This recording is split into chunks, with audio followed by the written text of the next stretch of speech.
VIP hair colour shampoo. நம்ம ஆளுங்களை பார்த்தீங்கன்னா காலையில் எழுந்திரிச்சு கையில் ஒரு பெயிண்ட் டப்பாவோட ப்ரஷ் எடுத்துக்கிட்டு மொட்டை மாடிக்கு போவாங்க. ரவிவர்மா மாதிரி ஓவியம் வரைய போகிறான்னு பார்த்துக்கிட்டா நரைச்ச மண்டைக்கு டை அடிச்சுக்கிருப்பாங்க. விஐபி ஹேர் கலர் ஷாம்புவை நரைமுடி எங்கெல்லாம் இருக்கோ அங்கே தடவிட்டு 15 நிமிஷம் ஊற வச்சுட்டு கழுவுனீங்கன்னா முடி கருகருன்னு ஆகிடும்.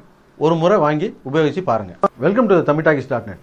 இன்றைக்கி நம்ம திரைவிமர்சன நிகழ்ச்சியில் இயக்குனர் லோகேஷ் கனகராஜ் இயக்கத்தில் வெளியே வந்திருக்கிற படத்தை பற்றி பார்க்க போகிறோம்.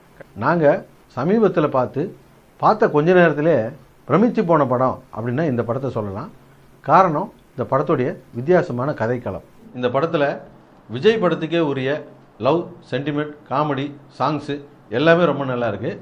விஜய் எப்போவுமே அஜித்தை விட கதை தேர்வில் ரொம்ப கவனமாக இருப்பாருன்னு எல்லாருக்கும் தெரியும். விஜயோடைய மார்க்கெட் ஓவர்சீஸ்லாம் பார்த்தீங்கன்னா அஜித்தை விட எப்போவுமே அதிகம். குறிப்பாக யூகேலெல்லாம் அஜித் படம் 15 சென்டரில் ரிலீஸ் ஆச்சுன்னா விஜய் படம் 25 சென்டரில் ரிலீஸ் ஆகும். ஆனால் இந்த படம் 35 சென்டருக்கு மேலே ரிலீஸ் பண்ணியிருக்காங்க. விஜய் ஒரு மாஸ் ஹீரோ. பொதுவாக ஹீரோனால ஊரையே காப்பாற்றுவாங்க. குறிப்பாக ஹீரோயினா அவர் தான் காப்பாற்றுவார். மற்றபடி விஜயோடைய பங்கு சிறப்பாக செஞ்சுருக்காரு. அதுவும் குறிப்பாக அவர் பாடின பாட்டுக்கு தேட்டரே கதி கலங்குது. தேட்டரில் போய் பார்த்தா கூட்டம் கட்டி ஏறிக்கிட்டு தான் இருக்கான். இப்போது இந்த படம் இவ்வளோ பெரிய பஞ்சாயத்துக்கு அப்புறம் ரிலீஸ் ஆகிருக்கு. இந்த படத்தை ஊரே உட்காந்து விசிட்டில் படம் பார்த்துட்டான். இனி இந்த படம் ரிலீஸ் ஆனால் எவன் பார்ப்பான் அப்படின்னு ஊரே பேசிக்கிட்டு இருந்தாங்க. தேட்டருக்காரங்க கூட அப்படி தான் நினச்சிக்கிட்டு இருந்தாங்க. ஆனால் படம் எதிர்பார்த்ததை விட நல்ல வசூலாயிருக்கு அப்படின்னு சொல்கிறாங்க. இது விஜய்க்கு உள்ள தனிப்பட்ட பெரிய மார்க்கெட்டை தான் குறிக்குது. எது எப்படியோ படம் ஒரு வழியாக ரிலீஸ் ஆகிடுச்சு.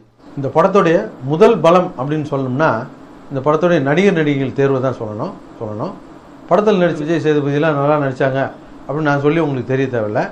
அவங்களையும் மீறி இந்த படத்தில் சின்ன சின்ன கேரக்டர் கூட ரொம்ப அற்புதமான நடிகர்களை போட்டிருந்தாங்க. அதுவும் போக 2 முக்கியமான கேரக்டரில் 2 புதுமுகமான ஆட்களை போட்டிருந்தாங்க. இப்படி படத்தில் வரக்கூடிய ஒவ்வொரு கேரக்டருமே சிறப்பாக செஞ்சதுனால தான் இந்த படத்துடைய கதையை நின்றுச்சின்னு கூட சொல்லலாம். வாரம் வெள்ளிக்கிழமை வருதோ இல்லையோ விஜய் சேதுபதிக்கு ஒரு படம் வந்துடுது. எங்கே வாரம் படத்தை விட்டு வெள்ளிக்கிழமை ஹீரோன்னு பேரை வாங்கி சொதப்பலாயிடுமோ அப்படின்னு நினச்சி பயந்துக்கிட்டு இருந்தோம். ஆனால் இந்த படம் ஒரு வெற்றிப்பட ஹீரோவாக ஆக்கிடுச்சு. இப்போ நம்ம ஆளுங்க பார்த்தீங்கன்னா படத்துக்கு 5 பாட்டு 5 ஃபைட் இருந்தால் தான் படம் ஓடும் அப்படின்னு அவங்களாம் நினச்சிக்கிட்டு இருக்காங்க. 5 பாட்டு 5 ஃபைட்டு வச்சு எந்த படம் ஓடிச்சு நமக்கும் தெரியல. ஆனால் படம் படத்துக்கு வச்சுக்கிட்டு தான் இருக்காங்க. ஒரு 30 வருஷம் அனுபவத்தில் எங்கள் அனுபவத்தில் நடந்த விஷயத்த சொல்கிறேன். சினிமா துறையில் பல சமயங்களில் பல காரணங்களுக்காக எங்கே சினிமா தொழிலே அழிஞ்சு போயிடுமோ அப்படின்ற மாதிரியான சூழ்நிலைலாம் வரும். குறிப்பாக சொல்லப்போனால் முதல்ல டிவி வரும்போது சரி டிவி வந்துருச்சு, இனி சினிமா உருப்படாது, சினிமா தொழில் அழிஞ்சு போயிடும் அப்படின்னு எல்லோரும் பேசிக்கிட்டு இருந்தாங்க. அதன் பிறகு பார்த்திங்கன்னா வீடியோ டேப் வந்துச்சு. அவ்வளோதான், இனி சினிமா உருப்படாது, இன்னும் ஒரு வருஷத்தில் சினிமா அழிஞ்சிரும் அப்படின்னு பேசிக்கிட்டு இருந்தாங்க. அதன் பிறகு கேபிள் டிவி வந்துச்சு, சினிமா உருப்படாதுன்னாங்க. அதுக்கப்புறம் டிவிடிலாம் வந்துச்சு, இதுக்கப்புறம் சினிமா இன்னும் ஒரு வருஷத்தில் அழிஞ்சிரும் அப்படின்னு சொல்லிக்கிட்டு இருந்தாங்க. ஆனால் எங்களோட மூத்த அனுபவம் வாய்ந்தவங்களாம் என்ன சொல்லுவாங்க அப்படின்னு சொன்னால், தம்பி சினிமா என்றைக்குமே அழியாது, சினிமா இருந்துக்கிட்டே தான் இருக்கும். அது வேணால் உருமாறிக்கிட்டே இருக்குமே தவிர சினிமா என்றைக்குமே அழியாது. அந்த சினிமாவில் நீ இருக்கியா அப்படிங்கிறது தான் முக்கியம், உன்னுடைய இருப்பை தக்க வச்சுக்கிட்டியா அப்படிங்கிறது தான் முக்கியம் அப்படின்னு சொல்லுவாங்க. சினிமா உருமாறுது அப்படின்னு அவங்க எதை சொல்கிறாங்கன்னா, சினிமாவில் முதல்ல ஊமை படம் வந்துச்சு பிளாக் அண்ட் ஒயிட்டில், அதன் பிறகு பேசும் படம் வந்துச்சு, அதன் பிறகு கலர் படம் வந்துச்சு, அதன் பிறகு சினிமாஸ்கோப் படம் வந்துச்சு, அதுக்கப்புறம் 70mm படம் வந்துச்சு. அதுக்கு பிறகு இப்போ டிஜிட்டலில் QBFO இந்த மாதிரி படங்கள் வருது, டிடிஎஸ், அட்மாஸ் இந்த மாதிரியான சவுண்டெல்லாம் வந்துடுச்சு. இப்படி சினிமா உருமாறிக்கிட்டு இருக்கோம். அதே போல் தேட்டர் சைடில் பார்த்தீங்கன்னா முதல்ல டென்ட் கொட்டாய் தான் இருந்தது, டூரிங் கொட்டாய். அதன் பிறகு செமி பர்மனெண்ட் தேட்டர் அப்படின்னு சொல்லுவாங்க. செமி பர்மனெண்ட் தேட்டர் உங்களில் எத்தனை பேர் பார்த்துருப்பீங்கன்னு தெரியாது. அது பார்த்தீங்கன்னா பாதி டென்ட் கொட்டாய் மாதிரி இருக்கும், பாதி பர்மனெண்ட் தேட்டர் மாதிரி இருக்கும். அதுதான் செமி பர்மனெண்ட் சொல்லுவாங்க. செமி பர்மனெண்ட் லைசன்ஸ் கொடுத்துருப்பாங்க அந்த தேட்டர்களுக்கு. அதன் பிறகு பார்த்தீங்கன்னா பர்மனெண்ட் தேட்டர்ஸ் வந்துச்சு. அதன் பிறகு ஏசி தேட்டர் வந்துச்சு. அதன் பிறகு காம்ப்ளெக்ஸ் தேட்டர்ஸ் வந்துச்சு. இப்போ மால் தேட்டர்ஸ்லாம் வந்துடுச்சு. இப்படி சினிமா உருமாறிக்கிட்டே இருக்குமே தவிர சினிமா என்றைக்குமே அழியாதுன்னு சொல்லுவாங்க. அது உண்மையும் கூட. சினிமா என்றைக்குமே அழியாது. சினிமாவில் இருக்க வேணால் அழிஞ்சு போயிடுவான். ஆனால் சினிமாவில் நம்ம இருக்கமா அப்படிங்கிறது தான் முக்கியமான விஷயம். நம்ம இருப்பை தக்க வச்சுக்கிட்டோமா அப்படிங்கிறது தான் முக்கியமான விஷயம்னு சொல்லுவாங்க. எது உண்மையான வெற்றி அப்படிங்கிறதுக்கு ஒரு கதை சொல்லுவாங்க. அது என்னென்னா, ஒரு காட்டு ராஜா ஒருத்தர் இருந்திருக்காரு. காட்டு ராஜாவுக்கு ரொம்ப வயசாகி போச்சு.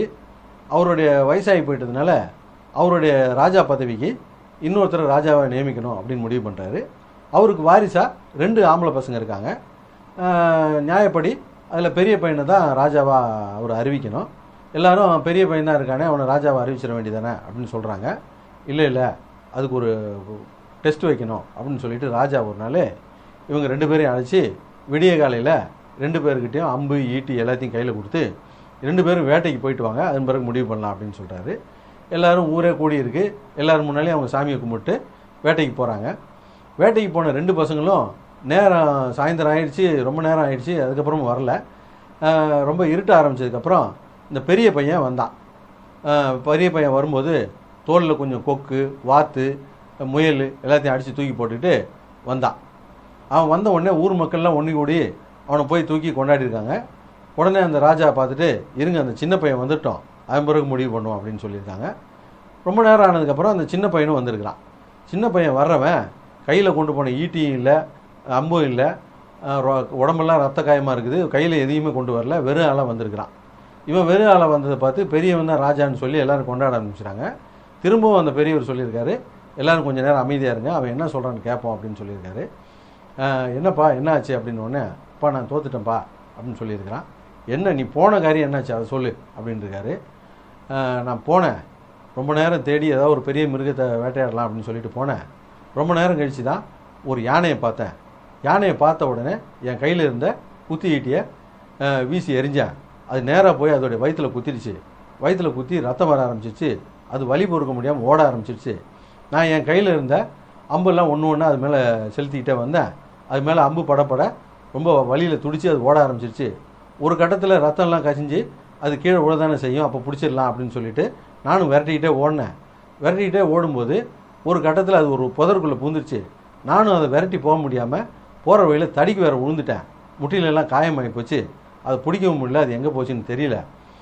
வேறு வழியே இல்லாமல் இப்போ வெறுங்கையோடு வந்து சேர்ந்துருக்கிறேன் அப்படின்னு இந்த பையன் சொல்லியிருக்கான். உடனே அந்த ராஜா அவனை பார்த்து, நீதாண்டா ராஜா அப்படின்னு சொல்லியிருக்காரு. அவருக்கு அதுக்கு என்ன சொன்னார் அப்படின்னு சொன்னால், ஒரு சாதாரண மனுஷன் வந்து அன்றாட வாழ்க்கையை ஓட்டுறதுக்கு எப்படியாவது காலத்தை தள்ளினா போதும் அப்படின்றதுக்கு கொக்கு, வாத்து இதெல்லாம் அடித்து கொண்டாந்து இன்றைக்கி குழம்பு வச்சிடலாம். ஆனால் ஒரு ராஜாவை இருக்கக்கூடியவன், ராஜா அந்தஸ்தில் இருக்கக்கூடியவன், அவனுக்குன்னு உயர்ந்த லட்சியம் இருக்கணும். அவனுடைய லட்சியம்லாம் பெருசாக இருக்கணும். அந்த லட்சியத்தில் அவன் தோக்கக்கூட செய்யலாம்.